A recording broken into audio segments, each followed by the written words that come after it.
নমস্কার সবাইকে সুন্দরবন কুকিং এর আরো একটি নতুন পর্বে অনেক অনেক স্বাগত জানাই। এখন নদী রাস্তার উপর দাঁড়িয়ে আছি, আস্তে আস্তে ভাটা হচ্ছে, কিন্তু আজকে জোয়ারটা ছিল একেবারে কি বলবো কানায় কানায় পরিপূর্ণ। এই বৃষ্টি হলো, প্রচুর পরিমাণে সব জল সরে নদীতে যাচ্ছে, আর যখনই এরকম বৃষ্টি বাদলা নিম্নচাপ হয় নদীতে কিন্তু জোয়ারও বাড়ে। তো সেরকম আজকে একেবারে ফুলে ফেঁপে ছিল কানায় কানায়। এখন আস্তে আস্তে জলটা পড়ছে। কিছুক্ষণ আগে হলে আপনাদেরকে দেখাতে পারতাম যে কতটা পরিমাণে জল উঠেছিল, প্রায় রিমেলের মতো জোয়ার হচ্ছে। আজকে একেবারে রাস্তার উপরে এসে এসে দেখে যাচ্ছি, আর ও দেখছে, আমিও বলছি যে দেখ কত। আমি এসেছিলাম বোটটা ঠিক মতো বসেছে কিনা দেখতে। আর এখন আজকে রান্না বান্না করতে কিন্তু অনেকটাই বেলা যাচ্ছে, তার কারণ কদিন ধরে আর আগের দিন রাত্রিটা অনেকটাই জায়গা হয়েছিল। দিদিভাইরা গতকাল বিকালে বেরিয়ে গেছেন, আর তারপরে আমরা একটু আজকে বেলা করেই ঘুম থেকে উঠেছি, আর উঠে তারপরে বাড়ির সব কাজকর্মগুলো সেরে মানে একটু ধীর গতিতে চলছে আর কি। তো আজকে রান্না করব শোল মাছ। সেদিন ঝড় বৃষ্টির রাতে যে শোল মাছটা ধরা হয়েছিল সেটা রান্না হয়নি, জলে যাওয়ানো ছিল, সেটাই এখন রান্না করব। আর ভাত বসিয়ে দিয়েছি, উনুনে তো ভিজে গেছিলো বেশ, সেটাও হতে অনেকটা সময় লাগছে। এখন আগুন ধরে গেছে, আগুন হয়ে গেছে, আর অসুবিধা হবে না। এখন ঝটপট শোল মাছটা রান্না হবে, আর রান্না খাওয়া সব থাকছে, আপনারা সাথে থাকুন। আর এইখানে দেখুন আমার পুঁই শাকটা যায় যায় অবস্থা ছিল, তো একটু জলটা কমেছে, মনে হচ্ছে বেঁচে যাবে। একদম এই গোড়াতে জল উঠে গেছিলো, ওদিকে ওই কাঠ টাট ওই নেট ওদিকে ডুবেছিল, তো সব পাশাপাশি জল সরে যাচ্ছে, মাঠের জল সরে যাচ্ছে, তো সেই তালে তালে জলটা কমে যাচ্ছে। আর আমার এই লাউ গাছটা বেশ কয়েকটা ধাক্কা সামাল দিয়েছে, আর এরপর কি হবে জানি না। যখনই জল আসে আমি ওইখান থেকে জানালা খুলে দেখি যে এইগুলো কি অবস্থা। আর পুঁই শাক দুই একটা এইভাবে নিচে ঝুলে যায়, তার মাথাগুলো হয়ে গেছে, দেখলে বোঝা যাবে। তো এর গোড়াতে এই যে প্রচুর পরিমাণে ডোগা বের হচ্ছে, এইগুলো কি কেটে খেয়ে নেবো? একটু কমেন্টে লিখবেন তো, আমি বুঝতে পারছি না। তালে তুলবো না এখান থেকে কেটে কেটে খাওয়া শুরু করবো? তুলে দাও, উঠছে না, সব ঝুলে ঝুলে পড়ে যাচ্ছে ঝড় বাদলা। আমি ঘরে ঢুকলাম, ঢুকে আবার বেরিয়ে আসলাম, জানালাটা বাঁধতে হবে, না হলে বন্ধ হয়ে যাচ্ছে। আমার সামনে যিনি থাকেন তার একটু অসুবিধা হয়, হাওয়া লাগে না, ওই জন্য এই ব্যবস্থা। না ওকে ওকে।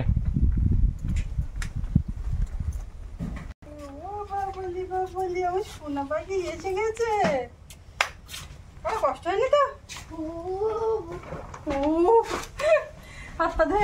ড্রেস পাতি চেঞ্জ করো, কিছু খাও। কচড়া শোল, কচড়া শোল।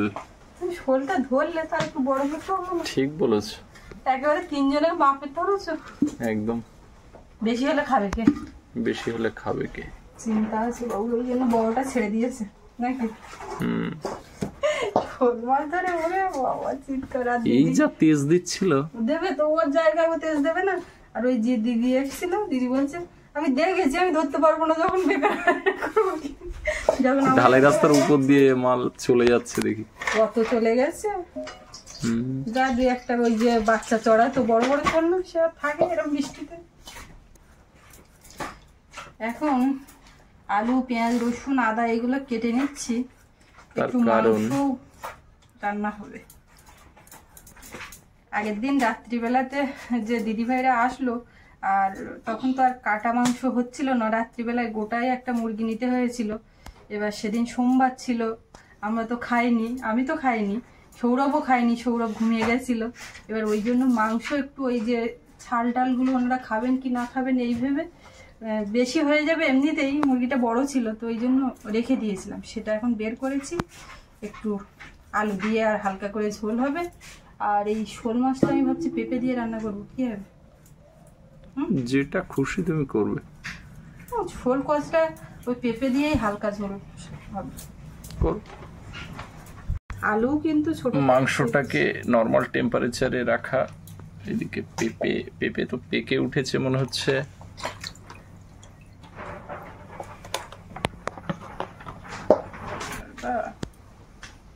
এটা কোথায় বাগান থেকে, বাজার থেকে নিয়ে এসেছিলে না? বাজার থেকে পেঁপে নিয়ে এসেছিলাম, সেই টিবলিগাড়ি বাজারের পেঁপে। আর ওই আগের দিন এক চাকা ভাতে দেওয়া হয়েছিল, ওরা খেয়ে গেছে মোনাদিরে।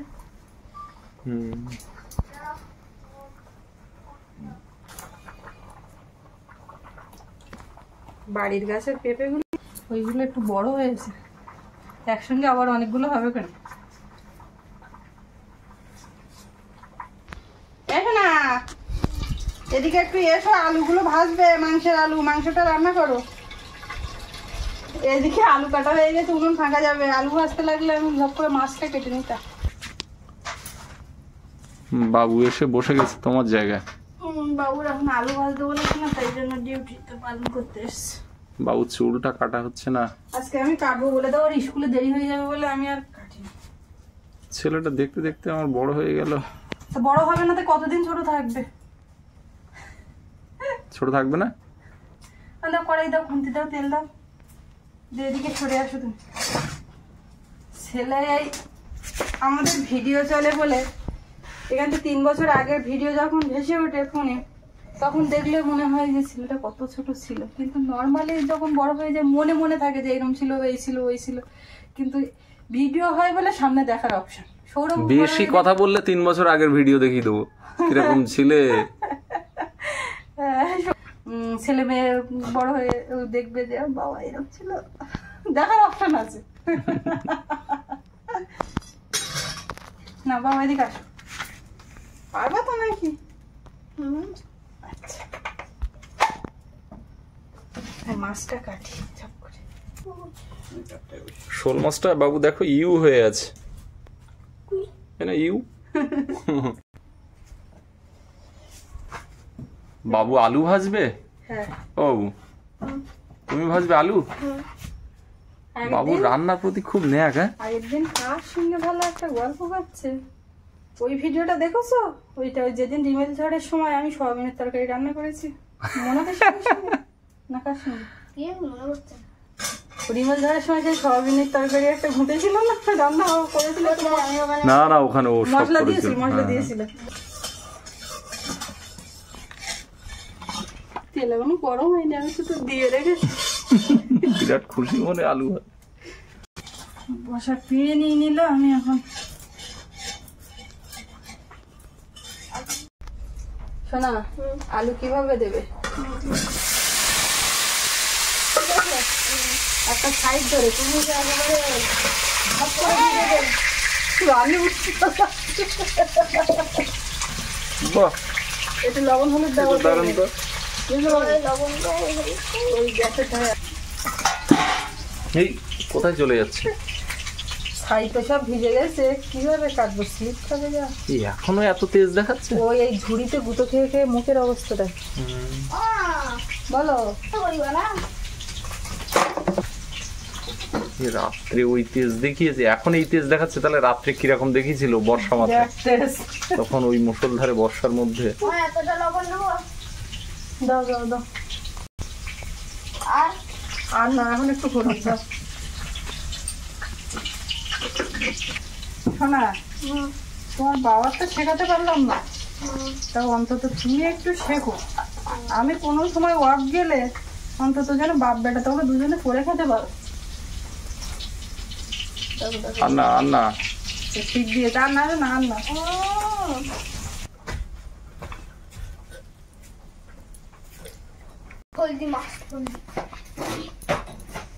সরু শোল মাছটা রোগা হয়ে গেছে।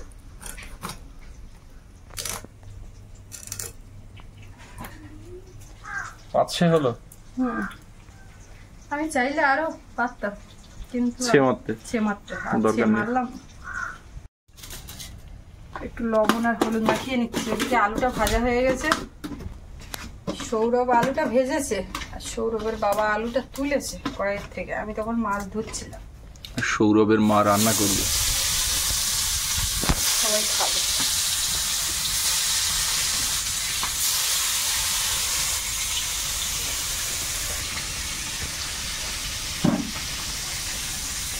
আজকে একটু হালকা রোদের আবহাওয়া দেখতে পাচ্ছি। একদম শুকিয়ে গেছে। হ্যাঁ, আজটা তো একবেলা বৃষ্টি না হলেই শুকিয়ে। সকালের থেকে এত চড়া রোদ দিয়েছে, বাইরে বেরোনো ঢুকছে। ভাবলাম বোধহয় ওয়েদার কাটলো। ওরে বাবা, কালকে সন্ধ্যাবেলার থেকে আবার লাগলো ওয়েদার খারাপ হতে। অনেক রাত্রের দিকে আবার ভারী বৃষ্টি হলো, কিন্তু এক ফসলা না। সৌরভকে পড়তে পাঠিয়েছিলাম, তারপর দেখি একেবারে একটু ঝোড়ো হাওয়া, বৃষ্টি আর বিদ্যুৎ চমকানো, সেই যে ওয়েদারটা সেরম দিচ্ছে। আবার ফোন করলাম, করে ওকে ছুটি করে ওকে নিয়ে আসলাম। ছেলে ঘরে থাক, তারপরে বৃষ্টি ঝড় বাদলা যা হয় হোক।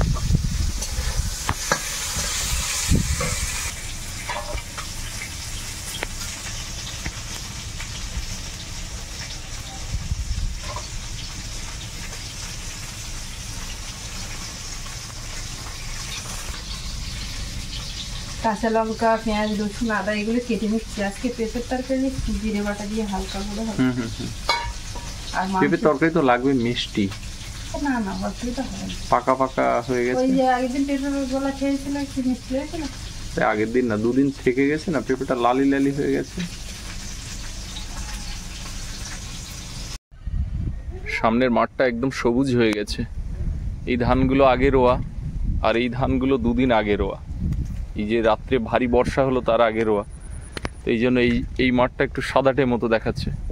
আর বাকি সব জায়গায় একদম সবুজ, ঘন সবুজ হয়ে যাচ্ছে। দেখতে দেখতে ধান গাছগুলো বড় হয়ে যাবে। মাঠ প্রতি মুহূর্তে রূপ পরিবর্তন করবে। সবুজ, তারপরে ধান ফুলে বের হবে, তারপরে সোনালি হয়ে উঠবে। সারা বছর ধরে এই মাঠটা তার যে রূপ বৈচিত্র্য সেটা কিন্তু আমরা এখানে দেখতে পাই। আকাশে তাও এখনো মেঘ।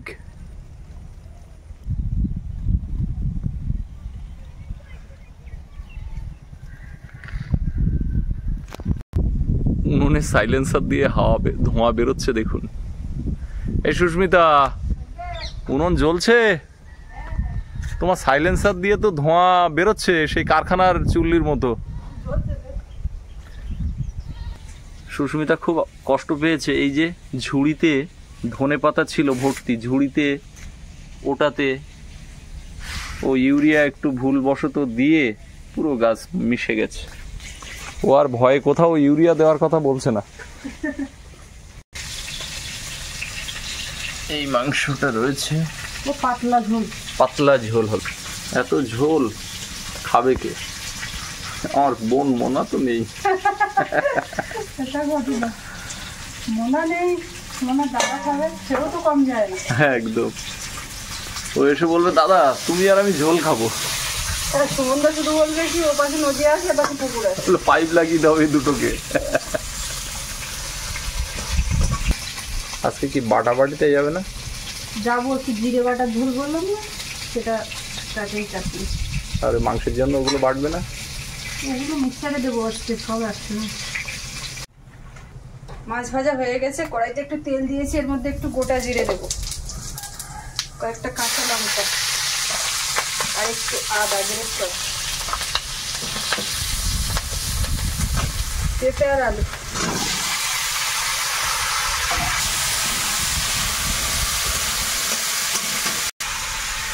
হলুদ গুঁড়ো, লবণ, ভেজে নিই।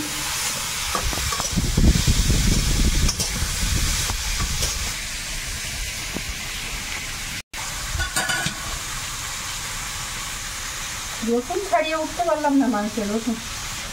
যখন হাতে সময় পেতে হবে তখন এই রসুনটা ছাড়িয়ে রাখতে হবে, কিন্তু সে সময়টা তো আর হয় না। বেশি করে রসুন ছাড়িয়ে পেস্ট করে ফ্রিজে রাখতে আদা, লঙ্কা, পেঁয়াজ সবই করে রাখা যায়, কিন্তু একটু সময় করে। ঠিক। পেঁপে আর আলুটা ভালো করে ভাজা হয়ে গেছে, এবারে জল দেবো।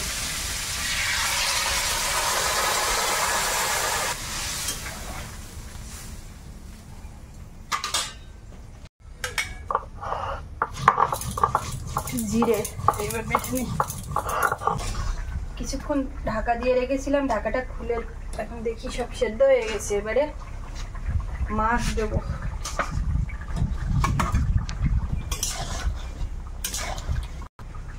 মাছ দিয়ে একটু ফুটে গেছে, এখন জিরে বাটাটা দেবো। জিরে বাটা দিয়েও একটু কিছু সময় ফুটিয়ে নেব, তাহলে আর এই যে কাঁচা জিরের যে গন্ধ আপনারা অনেকে বলেন যে লাস্টে দেওয়া হয় জিরে বাটা, গন্ধ বেরোয় না, অসুবিধা হয় না, আমরা কিন্তু খাই। একটুখানি ফুটিয়ে নিলে আর সমস্যা নেই। এর মধ্যে পেঁয়াজ, রসুন, আদা, কাঁচা লঙ্কা সব একসঙ্গে বেটে নিয়েছি। আর ওদিকে পেঁপের তরকারি হয়ে গেছে, কড়াইটা ধুয়ে বসিয়েছি। এখন মাংসের ঝোলটা করব। আর এই মুরগিটা কিন্তু পোলট্রি মুরগি না, দেশি মুরগি ছিল, দেশি মুরগির। এটা বাড়িতে পোষা, মানে বাড়িতে পালা কয়লার, মানে যেটা চাষ করে ওই পোলট্রির মতো সেটা না। এর স্বাদই আলাদা, মাংসটা একদম শক্ত, সবকিছু শক্ত শক্ত একটা ব্যাপার। হ্যাঁ।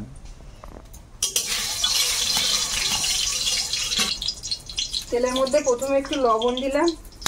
এই মশলাটা এবারে দেবো, ছিটকাবে কম।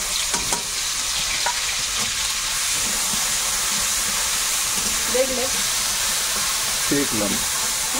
দেখলাম ওরা কিন্তু তুমি দেখলে এই যে পাইপ দিয়ে জল গড়িয়ে গড়িয়ে পড়ে কিরকম একটা আরে তেল ছিট করে দাগ হয়েছে।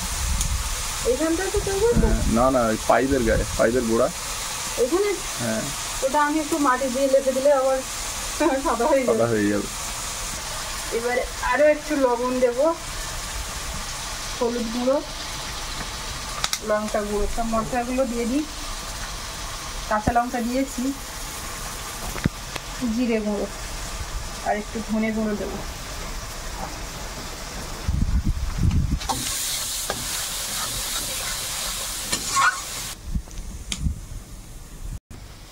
এবারে এর মধ্যে মাংসটা দেবো, জল সামান্য,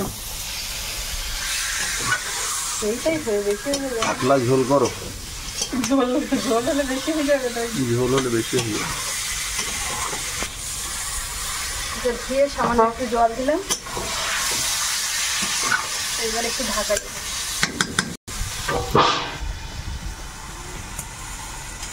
হয়ে যাচ্ছে, সেই যে বড় দুটো কাঠ এনে দিলাম। আজকে রান্নার পরে আবার উনুনের উপর কাঠ দেবো। এই কদিন ঠিক মতো উনুনে রান্না হচ্ছে না, আর এই উনুনে জল পুরো কাঠের গুঁড়োগুলো রেখেছিলাম বলে এখন পাচ্ছি। ওই বেশি করে দিয়ে দিচ্ছি, দিয়ে তার উপরে জ্বালিয়ে দিচ্ছি। কিছুক্ষণ নেড়ে চেড়ে ভেজে নিয়েছি, এবারে আলুটা দেবো। হয়ে গেল তো? হ্যাঁ হ্যাঁ, জল দিলে আরো বেশি হবে। পাতে নিলে কমে যাবে। মাংসটা কষানো কমপ্লিট, এবারে জল দিই, দিয়ে আর একটু বেশি করে বলবে, কখন আর দেবো না, এখনো না বলে না। যতটা আছে জল ততটাই দিয়ে দাও না। এই আর দিলে হবে না, এইবার থাক। না, হাত বেড়ে দিই, হাত বেড়ে দাও। তরকারিটা ঝোলে চাপিয়ে রান্না করতে করতে যেসব বাসনগুলো বের হলো সেগুলো মাজা ধোয়া করে নিলাম। এখন দেখি, এই তো ঠিক আছে, একদম ঠিক আছে। আলু সেদ্ধ হয়ে গেছে, দিয়ে দিই। স্পেশাল 1 টাকা। এটা আমি ব্যবহার করি, অনেকেই জানতে চান যে কিরকম পাতাটা, কিরকম ওতে কতটুকু থাকে। পরিমাণে কম থাকে, পরিমাণে কম থাকলেও একেবারে কম থাকে না। আর এটা কিন্তু খারাপ না, এটা বেশ ব্যবহার করি তো ভালোই, তাই বলে আবার বিজ্ঞাপন দিচ্ছি না কিন্তু, না এমনি এটা ব্যবহার করি অনেক দিন থেকে। এই মাংসের জন্যই 1 প্যাকেট ঠিক আছে, আর একটু বেশি হলে 2 প্যাকেট দিতে লাগতো। দেখতে তো দারুণ লাগছে তরকারিটা, সেই ঝোল কিন্তু হয়নি। না বাবু, তাহলে মাছ শুধু মাছ হলে মাংসের দিকে যাওয়া যাবে না। কিছু না, পেঁপের টাকা দিয়েছে ওর, দিয়েছি। বাহ, ওইগুলো খেয়ে ওঠো বাবা। পেঁপে খাবে না তো খাবেটা কি? পেঁপেটা ভালো, পেঁপে খাও।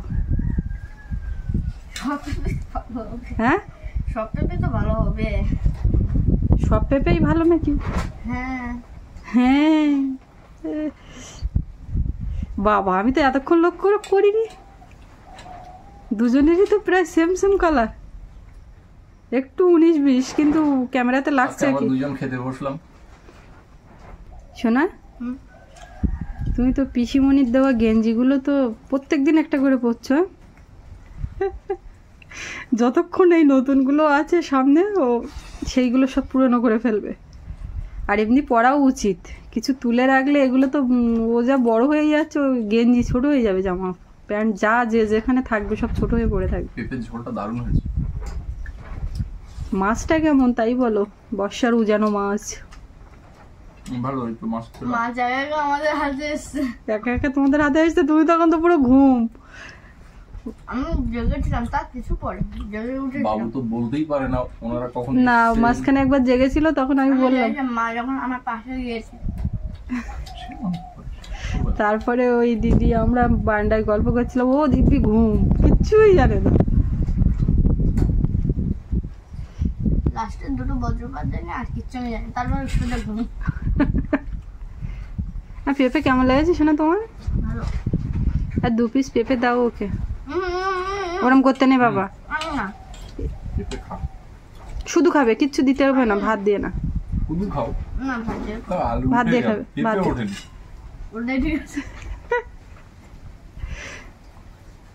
বললো অবশ্যই দেবো। পেঁপে তুলে দিল।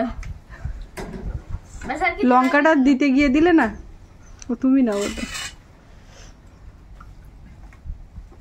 মাংসের ঝোলটা তো বেশ দারুণ কালার এসছে, আমি সামনে থেকে দেখে বুঝতে পারছি না, এখান থেকে যতটা বুঝতে পারছি।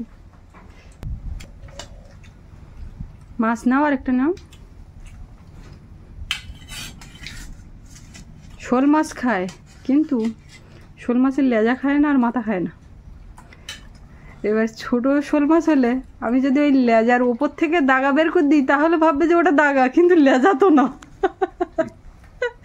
ওই ওই যে লেজাটা আছে আজকে, ওর উপর থেকে যদি কেটে একটা দাগা বের করতাম, তাহলে ও ভাবতো যে ওইটা দাগা। তোমার বাবা তোমার দিতে পারছে না, তুমি কি খাবে সেটা বুঝতে পারছে না। তুমি তো জানো, তুমি দাও। আমি জানি মানে, তোমার ব্যাপার আমি জানবো তো। বাবাও জানে, কিন্তু বাবা এক হাত দিয়ে বুঝতে পারছে না। ঠিক আছে,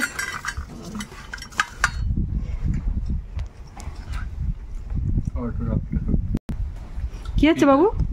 গরম আলু ভাঙতে গিয়ে আট লেগেছে। পেঁপের তরকারি দিয়েই আমার খাওয়া হয়ে গেল প্রায়। তাই তো দেখতে পাচ্ছি। এটা সামনে না থাকলেও কোনো সমস্যা ছিল না নাকি? আসলে এই মাংসটাও অনেক ঘন খাওয়া হয়ে যাচ্ছে, তাই না বলো? আসলে আমরা তো আছি হোটেলে। হোটেলে তো হবে।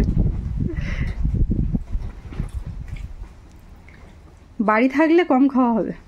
পেঁপের তরকারিটা একদম গুছিয়ে খাওয়া দেখে আমি বুঝতে পারছি।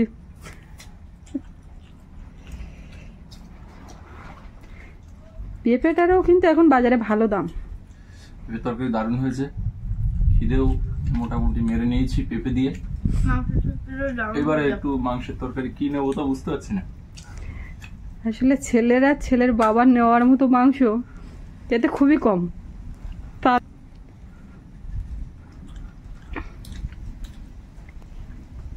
শোনা, আর কিছু নেবে? ভাত টাত কিছু? ছেলে 2 পিস, ছেলের বাবাও 2 পিস, ব্যাস। ছেলে মা 2 পিস। ছেলের মা 2 পিস না, ছেলের মা টোটালি খাবে না। ও দারুণ।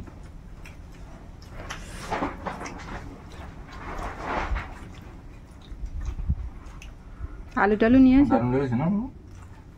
সুন্দর। সুন্দর।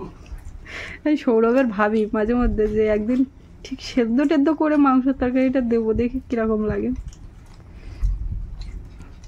একদিন মাংস, এর পরের দিনে আমি একটা নতুন ভাবে বানাবো। এক্ষুনি মনে পড়লো সেটা, যে এরম ভাবে কি খাওয়া যায়। আজকে আর বলছি না, সে যেদিন করবো সেদিন বলবো। সুস্মিতা, খেতে বসে যাও। খেতে বসে যাবো না?